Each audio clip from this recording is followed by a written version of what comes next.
వాక్యమే నన్ను బ్రతికించెను, బాధలలో నెమ్మదినిచ్చెను. ఆదిన ఆత్మీయమైన కార్యక్రమానికి మీ అందరినీ ప్రేమపూర్వకంగా ఆహ్వానిస్తున్నాం. ఈ దినము ఆంధ్ర క్రైస్తవ కీర్తనల పుస్తకం నుంచి 489వ పాట పాడుకుందాం. మనసానందము బొందుట కన్నను మరి ఏ భాగ్యము గలదన్నా, అనుమానములికనకిన సుఖాంబులు దినమొక గడికొక తీరయుండును. మనసానందము బొందుట కన్నను మరి ఏ భాగ్యము గలదన్నా, దిటముగ ప్రార్థనయను ఖడ్గముగని తిరుగు పిశాచము వెరచన్నా, పటుదీప్తులు గల ప్రభు శాస్త్రోక్తులు బహు సంశయ పంకము నింకించును. మనసానందము బొందుట కన్నను మరి ఏ భాగ్యము గలదన్నా, పరమదయానిధి క్రీస్తుని బలమున పాపభరాంబులు విడునన్నా, పరిశుద్ధాత్ముని బంధుత్వాంబున అరమర చీకటులన్నీయుదొలగును.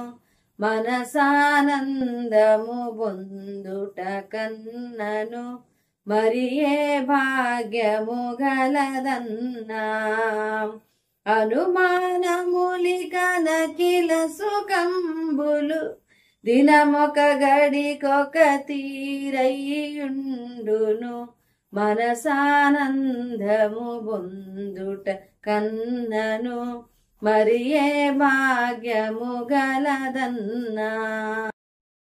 క్రీస్తునందు ప్రియమైన దేవుని బిడ్డలారా, అనుదినాత్మీయమన్న కార్యక్రమానికి మిమ్మల్ని అందరినీ ప్రేమపూర్వకంగా ఆహ్వానిస్తూ ఉన్నాను. ఈ సమయంలో అపోస్తలుల కార్యముల గ్రంథంలో ఉన్న వ్యక్తులను గురించి మనం ధ్యానం చేస్తూ వస్తున్నాం. 12వ అధ్యాయంలో మనం చూస్తే మొదటి వచనంలో, దాదాపు అదే కాలమందు రాజైన హేరోదు సంఘపు వారిలో కొందరిని బాధపెట్టుటకు బలాత్కారంగా పట్టుకొని యోహాను సహోదరుడైన యాకోబును ఖడ్గముతో చంపించెను. ప్రియమైన దేవుని బిడ్డలారా, ఇక్కడ మనం చూస్తే ఇక్కడ రాజైన హేరోదు అనే వ్యక్తిని మనం ఇక్కడ చూస్తూ ఉన్నాం. ఈ రాజు ఎవరు అని అంటే, యేసుక్రీస్తు జన్మించినప్పుడు అనేక మంది చిన్న బిడ్డల్ని సంహరించిన హేరోదు రాజు యొక్క మనమడు, ఆయన యొక్క కుమారుని కుమారుడు. ఈయన పేరు హేరోదు అగ్రిప్ప. ఈయన కూడా తన తండ్రి తన తాత వల్లనే ఆ యొక్క రాజరికాన్ని తీసుకోవడం మాత్రమే కాకుండా వారి యొక్క గర్వాన్ని కూడా ఆయన పారంపర్యంగా తీసుకున్నట్లు మనకు ఆయన యొక్క జీవితం ద్వారా ఇక్కడ కనిపిస్తూ ఉంది.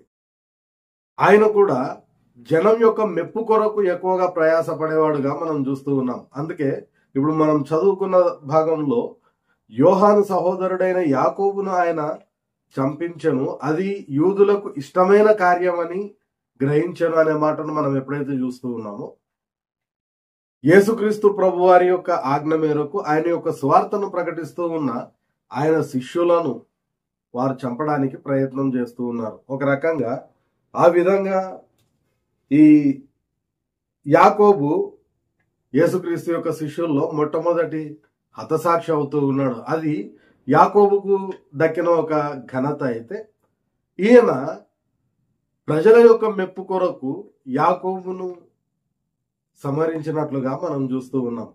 అది జనం ఇష్టపడుతున్నారని తెలిసి మరొక పాపం ఆయన చేయడానికి ప్రయత్నం చేస్తూ ఉన్నాడు. ఏంటంటే, పేతురును ఈసారి బంధించడానికి ప్రయత్నం చేస్తూ ఉన్నాడు. ఒక రాజు తలుచుకుంటే ఏమైనా చేయగలనని ఆయన నిరూపించదలుచుకున్నాడు.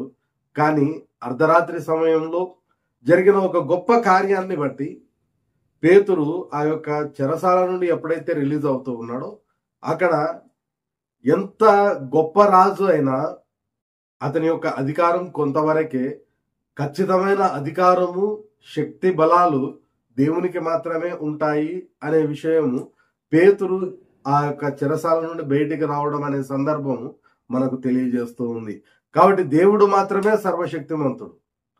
మానవుల యొక్క అధికారము, శక్తి అన్నిటికీ కూడా ఒక లిమిట్ అనేది ఖచ్చితంగా ఉంటది అనే విషయము మనకు అక్కడ అర్థమవుతూ ఉంది. అయితే తర్వాతి వచనాలలో మనం చూస్తే ముఖ్యంగా ఈ 21వ వచనం, 12వ అధ్యాయం 21వ వచనం నుండి మనం చూస్తే 20వ వచనం నుండి చదువుకుందాం. తూరీయుల మీదను సీదోనీయుల మీదను అతనికి అత్యాగ్రహం కలిగినందున వారు ఏక మనస్సుతో రాజునొద్దకు వచ్చి అంతఃపురమునకు పై విచారణకర్తయగు బాస్తును తమ పక్షముగా చేసుకొని సమాధాన పడవలనని వేడుకొనిది. ఎందుకనగా రాజు యొక్క దేశంలో నుండి వారి దేశమును గ్రాసము వచ్చుచుండెను. నియమింపబడిన దినమందు హేరోదు రాజవస్త్రములు ధరించుకొని న్యాయపీఠము మీద కూర్చుండి వారి ఎదుట ఉపన్యాసము చేయగా జనులు ఇది దైవస్వరమే కాని మానవ స్వరము కాదని కేకలు వేసిరి.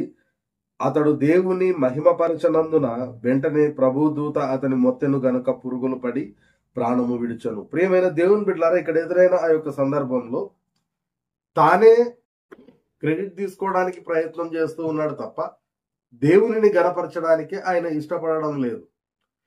ఎప్పుడైతే మానవునికి గర్వం వస్తుందో వాని ముందర నాశనం నడుస్తుంది. కాబట్టి ఆయన గర్వపడుతూ ఉన్నాడు.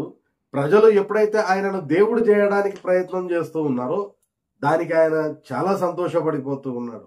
ఇక నేనే దేవుణ్ణి, నా ఎవరు దేవుడు లేరు అనే ఆ ఉద్దేశంలోనికి ఆయన వచ్చేసినట్లుగా మనం చూస్తాం. కానీ ఎప్పుడైతే దేవునికి వ్యతిరేకంగా వ్యవహరించడానికి ప్రయత్నం చేస్తామో దేవుడు చూస్తూ ఊరుకునేవాడు కాదు. ఈయన ఆ విధంగా తనను తాను హెచ్చించుకోవడానికి ప్రయత్నం చేస్తూ ఉన్నాడు. బైబిల్ గ్రంథం చెప్పే మాట కూడా తనను తాను ఎవరైతే హెచ్చించుకోవడానికి ప్రయత్నం చేస్తారో వారు తగ్గించబడతారు. ఈయన హెచ్చించుకోవడానికి ప్రయత్నం చేస్తూ ఉన్నాడు, దేవుడు అతన్ని తగ్గిస్తూ ఉన్నాడు. ఆ తగ్గించడం మాత్రమే కాకుండా తను ఆ విధంగా హెచ్చించుకోవడంలోని ఆ యొక్క తీవ్రతను బట్టి ఎటువంటి మరణం ఇస్తూ ఉన్నాడు అనంటే చివరి వచనంలో మనం చదువుకున్నాం. దేవుడు ప్రభుదూత అతని మొత్తెను గనుక పురుగులు పడి ప్రాణము విడిచెను అనే మాటను మనం చూస్తూ ఉన్నాం. కాబట్టి ఏ విషయంలో ఎలా మనం ఉన్నా దేవుని విషయంలో మనం అతిశయపడడానికి వీల్లేదు. దేవునికి ఇవ్వవలసిన ఘనత, మహిమ, ప్రభావములు దేవునికి మాత్రమే ఇవ్వాలి. దేవుని ఎదుట మనల్ని మనం హెచ్చించుకోవడానికి ఏమాత్రం కూడా వీల్లేదు. ఆ పనులు ఆయన చేస్తూ ఉన్నాడు. కాబట్టి ఒక రాజుగా ఉన్న వ్యక్తి చనిపోవలసిన చావు అయితే ఆయన చావలేదు. ప్రభుదూత మొత్తి పురుగులు పడి ఆయన చనిపోతూ ఉన్నాడు అనంటే అంతకంటే దారుణమైన మరణం ఇంకొకటి లేదు. ప్రియమైన దేవుని బిడ్డలారా, మనము ఎటువంటి స్థితిలో ఉన్నామో ఒకసారి ఆలోచన చేసుకుందాం. దేవునికి ఇవ్వవలసిన ఘనత దేవునికి మనం ఇస్తూ ఉన్నామా లేదా? ఏదైనా విషయాన్ని బట్టి మనం ఒకవేళ గర్వపడుతూ ఉన్నామా? స్వనీతి పరులమని ఒకవేళ మనల్ని మనం చూసుకుంటూ ఉన్నామా? ఇవన్నీ మనల్ని మనం పరీక్షించుకోవాల్సిన వాళ్ళమై ఉన్నాం. ఒకవేళ అటువంటి స్థితిలో ఉండి కూడా ఇంకా సజీవంగా ఉన్నాము అనంటే ఇప్పుడు మనం మారడానికి దేవుడు మనకు అనుగ్రహించిన అవకాశంగా దీనిని తీసుకొని మనల్ని మనము మార్చుకోవడానికి, దేవునిని గణపరచడానికి, దేవుని కొరకు జీవించడానికి ప్రయత్నం చేద్దాం. పరిశుద్ధాత్మ దేవుడు సహాయం దయచేయును గాక. ప్రార్థన చేసుకుందాం. పరిశుద్ధుడైన దేవా, ప్రేమగల మా తండ్రి, హేరోదు అగ్రిప్ప ద్వారా మాతో మాట్లాడిన విధానంను బట్టి నీకు వందనాలు చెల్లించుకుంటూ ఉన్నాం. ఆయన అయితే ప్రభువా గర్వాంధుడైపోయి నీకు కృతజ్ఞతలు చెల్లించలేక ఆయన ఏ విధంగా నీకు దూరం అయిపోతూ ఉన్నాడో, దారుణమైన మరణాన్ని ఆయన చవి చూస్తూ ఉన్నాడో మేము జ్ఞాపకం చేసుకున్నాం. అటు రీతిగా ప్రభా మమ్మల్ని మేము కూడా పరీక్షించుకోవడానికి నీ కృప దయచేయండి. నీ వైపుకు ప్రభా మేము మరలడానికి కృప దయచేయండి. దినమంతా మా పనిపాటల్లో తోడుగా ఉండి క్షేమకరంగా నడిపించుమని, నిశ్చితమైతే ప్రభా రేపటి దినాన మరొక పర్యాయం నీవు అనుగ్రహించే అనుదినాత్మీయమన్న భుజించు వరకు నీ సన్నిధిని మాకు తోడుగా ఉంచుమని వేడుకుంటూ యేసు పరిశుద్ధ నామమున ప్రార్థిస్తున్నాం తండ్రి, ఆమేన్. తండ్రి, కుమార, పరిశుద్ధాత్మ త్రియేక దేవుని సకల దీవెనలు సదాకాలం మనకందరికి తోడయుండి నడిపించునుగాక. ఆమేన్.